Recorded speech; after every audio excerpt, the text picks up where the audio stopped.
Hello दोस्त, आप कैसे हैं? मैं उम्मीद करता हूं आप अच्छे होंगे।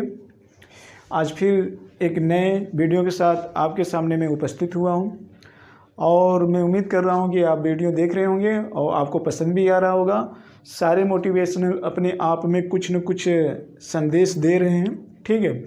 और ये सामान्य व्यक्तियों के साथ साथ उन सभी प्रतियोगी विद्यार्थियों के लिए भी है जो किसी न किसी कंपटीशन से जुड़े हुए हैं, ठीक है। और ख़ास तौर उनके लिए भी है जो सिविल सेवा में जाना चाहते हैं, जो सिविल सेवा में जाने के इच्छुक हैं, उनके लिए भी है और समान व्यक्तियों के लिए भी है। क्योंकि आप एक सामाजिक प्राणी हो और एक सामाजिक प्राणी बनने के लिए जो एक व्यक्तित्व का विकास चाहिए, उस सारे इस मोटिवेशनल वीडियो में आपको मिल जाएगा।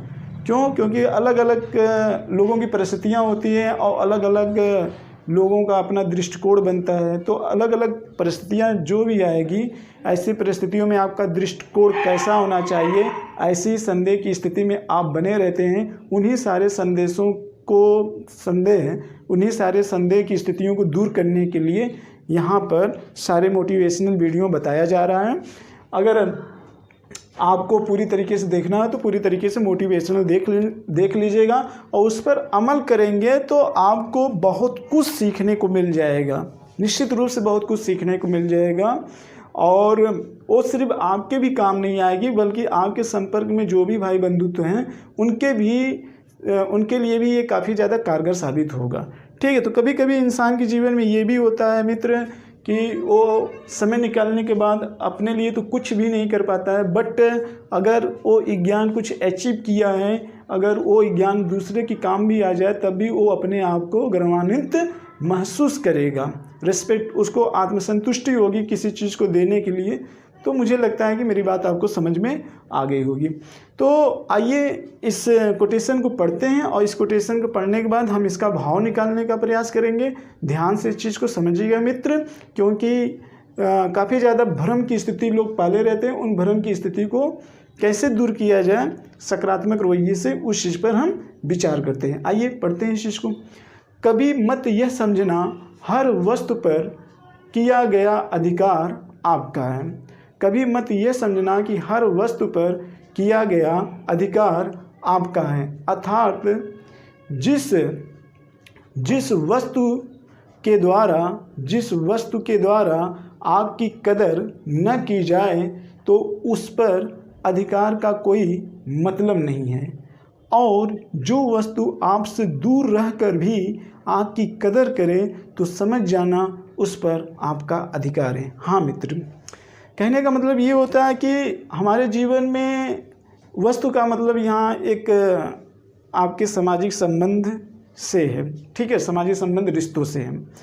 तो इस रिश्तों में आपको मुख्य रूप से हम यहाँ पे 4 प्रकार के व्यक्ति के बारे में चर्चा करेंगे। एक वह व्यक्ति जो आपके पास रहता है, जिससे संबंध बना रहता है, और दूसरा व्यक्ति वह होता है जो आपसे दूर रहता है लेकिन आपका भी उससे संबंध बना रहता है। तो उन्हीं दोनों के संदर्भ में हम यहाँ पे बात कर रहे हैं, ठीक है मित्र। इस चीज़ को समझने का प्रयास करिएगा। इस कोटेशन के भाव के अकॉर्डिंग हम यहाँ पे चर्चा करने जा रहे हैं।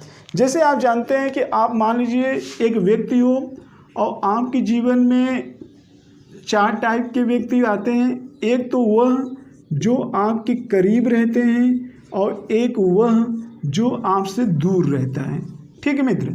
आप ये अपने आप को मान लो, और आपके करीब और आपके दूर कुछ व्यक्ति होते हैं, ठीक है। लेकिन करीब में अगर हम देख लेते हैं, आपके करीब में कुछ 2 टाइप के इंसान मिलते हैं जो एक तरीके से आप के काफ़ी संबंध होते हैं, बट आप उनसे संबंध स्थापित करना भी चाहते हो लेकिन वो संबंध स्थापित नहीं कर पाते। जैसे कुछ लोग ऐसे होते हैं, मान लेते हैं इसको हम ए नाम दे देते हैं और बी नाम दे देते हैं, और जो दूर रहते हैं इनको हम यहाँ पे सी और डी का नाम दे देते हैं। समझिए इस चीज़ को। अगर एक व्यक्ति, कुछ लोग ऐसे होते हैं जिनको आप अपना समझते हो बट वो आपकी बातों को केयर नहीं करते हैं, ये आपको केयर नहीं करते और प्रत्यक्ष रूप से आपसे सहमत नहीं होते हैं। अब क्यों नहीं सहमत होते हैं? हो सकता है इसके पीछे घृणा हो। तो ऐसे लोगों पर आप अपना अधिकार जमाने की कोशिश मत करिएगा जो आपकी भावनाओं को नहीं समझते हैं, जो आपकी भावनाओं की नहीं समझते हैं। खासकर वो भावनाएं इनके लाभदायक के रूप में ही होती हैं, बट ये नहीं समझते हैं, तो ऐसे वस्तु पर अपना अधिकार करना बेकार है। अधिकार का मतलब एक तरीके से अपने संबंध को जोड़ना।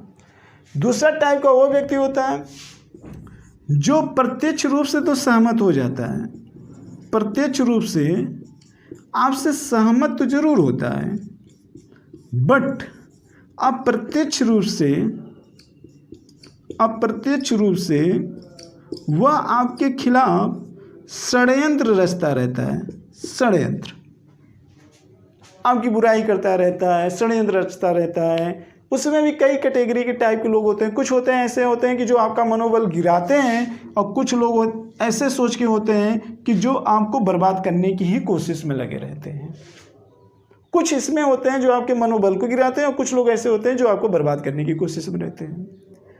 तो ऐसे भी संबंध जो पास के होते हैं, ये इन ऐसे भी लोगों पर आप अपना अधिकार मत समझिए। अधिकार का मतलब इनसे अपना एक तरीके से लगाव बहुत ज़्यादा मत रखिए, ठीक है, नहीं तो घातक होता है। दूसरा चीज़ ये होता है दोस्त कि जो आपसे दूर रहते हैं, उसमें भी दो टाइप के लोग होते हैं। कुछ लोग ऐसे होते हैं कि जो हमेशा आपसे कहते हैं मैं आपकी मदद करूंगा, प्रत्यक्ष रूप से बार बार चिल्लाते रहते हैं। तो ये जितना चिल्लाते हैं उतना करते नहीं, लेकिन फिर भी करते हैं। आप बात समझ रहे होंगे। कुछ लोग ऐसे होते हैं कि करते कम है, चिल्लाते ज़्यादा हैं, जो दूर वाले हैं। लेकिन इन दोनों से तो कहीं ना कहीं अच्छे ही होते हैं, ठीक है मित्र।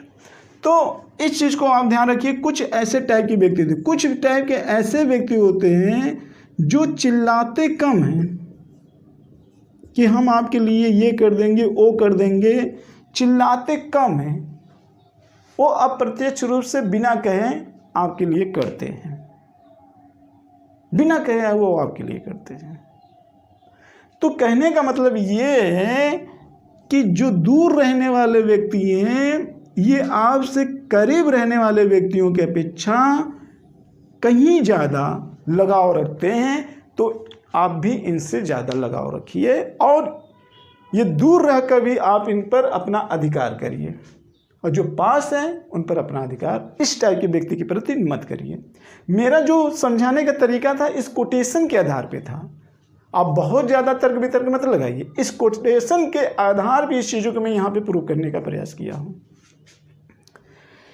कभी यह मत समझना कि हर वस्तु पर किया गया अधिकार आपका है, अर्थात जिस वस्तु के द्वारा आपकी कदर न की जाए तो उस पर अधिकार का कोई मतलब नहीं है। तो कहने का मतलब जो आपके करीब हैं या दूर भी हों, लेकिन अगर आपसे कदर नहीं करते हों तो उस पर आप अपना अधिकार मत समझिएगा। लेकिन यहाँ पर मैंने क्या लिखा है, अधिकार का कोई मतलब नहीं, और जो वस्तु आपसे दूर रहकर आपकी कदर करे तो समझ जाना उस वस्तु पर आपका अधिकार है। तो मिला जुला कर यहाँ पर एक पास की बात हो रही है और एक दूर की बात हो रही है। तो इस टाइप के भी व्यक्ति आपको मिल जाते हैं, इस चीज़ को ध्यान रखना। अपवाद स्वरूप अपवाद तो हर जगह पाए जाते हैं, गुणात्मक मात्रात्मक कहीं भी अंतर हो सकता है, बट इस चीज़ पर आप भी एनालिसिस करिएगा मित्र, जो अभी मैंने ये बताया है। तो मुझे लगता है कि आपने इस वीडियो को देखकर एनालिसिस कर लिया होगा, ठीक है। अगर आपको अपना कुछ सुझाव देना है तो दीजिएगा, आपके सुझाव का मैं स्वागत करूंगा। इसी के साथ इस वीडियो का मैं समापन कर रहा हूं। नेक्स्ट टाइम एक नए वीडियो, एक नए मोटिवेशनल, एक नए कोटेशन के साथ हम फिर उपस्थित होंगे आपके सामने। इसी के साथ जय भारत, जय हिंद।